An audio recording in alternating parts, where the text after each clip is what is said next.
Hello दोस्तों, मैं लेकर के आ गया हूँ पार्ट 2 मेरे ऊपर जो ब्लैक मैजिक हुआ था रिसेप्शन में, उसकी कहानी।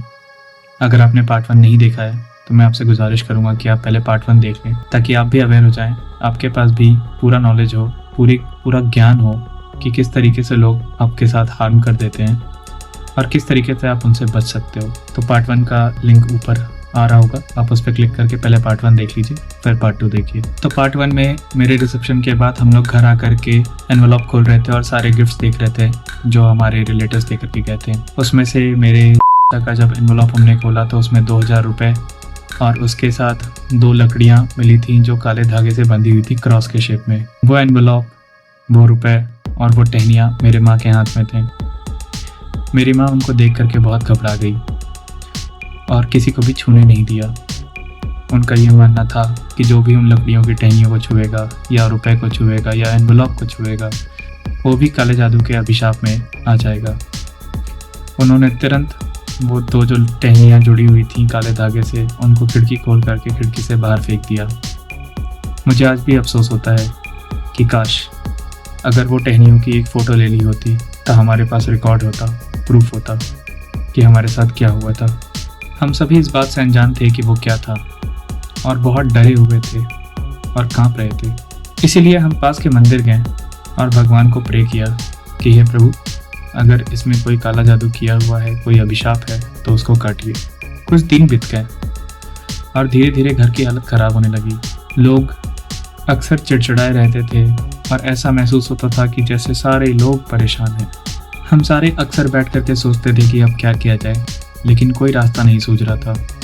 बाज़ार में इतने पंडित, इतने मौलवी हैं, पर किस पे भरोसा किया जाए। बहुत ढेर सारे ठग हैं, क्या पता कोई पैसे भी ले ले और हमें इस कष्ट से निवारण भी ना करा पाए। हम सारे बहुत परेशान हो रहे थे। कुछ समय और बीत गया और धीरे धीरे 1 महीना कंप्लीट हो गया और मेरी माँ की तबीयत दिन ब दिन बिगड़ती गई। माँ की तबीयत जब ज़्यादा बिगड़ी तो हमने उन्हें अस्पताल में भी दिखाया, पर उनकी सारी रिपोर्ट्स नॉर्मल आईं। मेरी भी तबीयत कुछ बिगड़ गई थी और पहली बार जीवन में मुझे 103 डिग्री का बुखार हुआ था।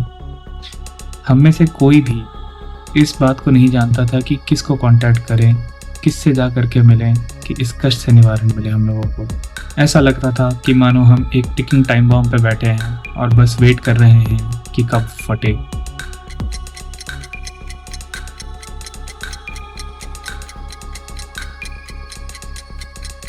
जब इंसान को कोई भी रास्ता नहीं सूझता है तो वो सीधे भगवान की तरफ भागता है और हमने भी कुछ ऐसा ही किया।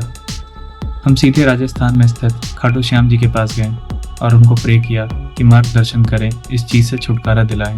उस समय जब मैं उनको प्रे कर रहा था तो मुझे अंदाज़ा भी नहीं था कि भगवान इतने प्रत्यक्ष रूप में मेरा मार्गदर्शन करेंगे।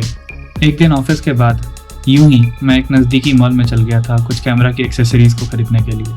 जैसे ही मैं मॉल में दाखिल हुआ मैंने देखा कि एंट्री के राइट साइड एक पंडित जी बैठे हुए हैं जो गणेश जी की मूर्ति लिए हैं और दिया जल रहा है वहाँ सामने। मैंने सोचा ऐसे ही कैजुअली पंडित जी से मिल करके अपने यूट्यूब के करियर के बारे में पूछूंगा, क्योंकि उस समय मेरा एक यूट्यूब का चैनल हैक हो गया था। दक्षिणा भी सिर्फ कुछ 500 रुपये थी, तो मुझे ज़्यादा नहीं लगा। मैंने सोचा कि कोई हर्ज नहीं है इनसे पूछने में। कैमरा की एक्सेसरीज़ खरीदने के बाद जब मैं नीचे आया तो मैं पंडित जी के पास बैठा और मैंने यूं ही उनसे पूछा कि पंडित जी, मेरा यूट्यूब का करियर कैसा चलेगा। ऐसा बोलने के बाद पंडित जी ने मेरा दाहिना हाथ मांगा और उसे ध्यान से देखने लगे। 2 मिनट तक बिल्कुल साइलेंस था, बिल्कुल सन्नाटा था। पंडित जी ने जब मौन तोड़ा तो उन्होंने बोला कि बेटा, यूट्यूब को तो फिलहाल भूल जाओ, तुम्हारे परिवार में कुछ ज़्यादा महत्वपूर्ण चीज़ें हैं जिन पर तुम्हें ध्यान देना बहुत ज़रूरी है। उनकी बात सुनकर मानो मेरे दिल की धड़कनें तेज हो गईं और अचानक से मुझे उन 2 टहनियों की याद आ गई जो मेरी माँ ने खिड़की से नीचे फेंके थे। बिना कुछ बताए पंडित जी को मैंने उनसे पूछा, पंडित जी, आप किस महत्वपूर्ण बातों की बात कर रहे हैं, प्लीज़ बताएं। पंडित जी ने मेरा हाथ देखते देखते बोला कि क्या तुम्हारी शादी हुई है अभी? मैंने बोला हाँ। पंडित जी ने बोला कि तुम्हारे शादी के एक फंक्शन में काले जादू का प्रयोग हुआ है, उसमें कुछ पैसे भी शामिल हैं, उन पैसों को भूल के भी हाथ मत लगाना और खर्च मत करना। मैं तो उनकी बातें सुनकर सन्न रह गया। मुझे समझ में ही नहीं आ रहा था कि मैं रिएक्ट कैसे करूं। उन्होंने जो आगे बताया वो मेरे दिल की धड़कनों को और तेज कर रहा था। उन्होंने बोला कि बेटा, ये एक मारण क्रिया है, जो तुम्हारे परिवार की जड़ में किया गया है। यह क्रिया घर के मुखिया को प्रभावित करता है और उनकी शारीरिक और मानसिक स्थिति को धीरे धीरे करके बिगाड़ते रहता है। यह परेशानी धीरे धीरे किसी एक बड़ी बीमारी का रूप ले लेती है और अंततः उस व्यक्ति को खा जाती है। यह तब तक चलता रहेगा जब तक परिवार का आखिरी व्यक्ति भी इस काले जादू का शिकार ना हो जाए। मेरे दिल की धड़कनें कुछ और तेज हो गईं, हाथ पैर ठंडे पड़ने लगे और दिमाग में कान में बस एक सीटी बज रही थी। उन्होंने कहा कि तुम्हारे पिताजी का निधन भी असामयिक हुआ है, मतलब समय से पहले उनकी डेथ हो गई है। 12-13 साल पहले इसी व्यक्ति ने तुम्हारे पिताजी के ऊपर भी एक मारण क्रिया कराई थी।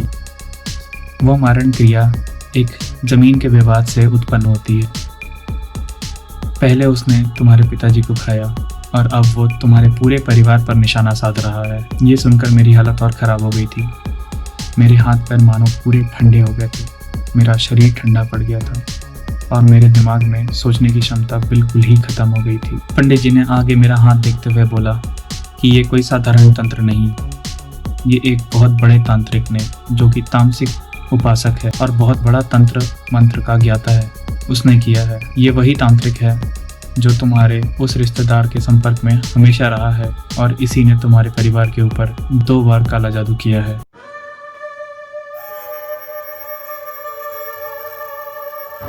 क्या हुआ इसके बाद? मैं इस घटना से अपने परिवार को कैसे बचा पाया? ये सब जानने के लिए जुड़े रहें डीप फियर ट्यूब से। आगे की वीडियो पार्ट 3 में कवर होगी। धन्यवाद।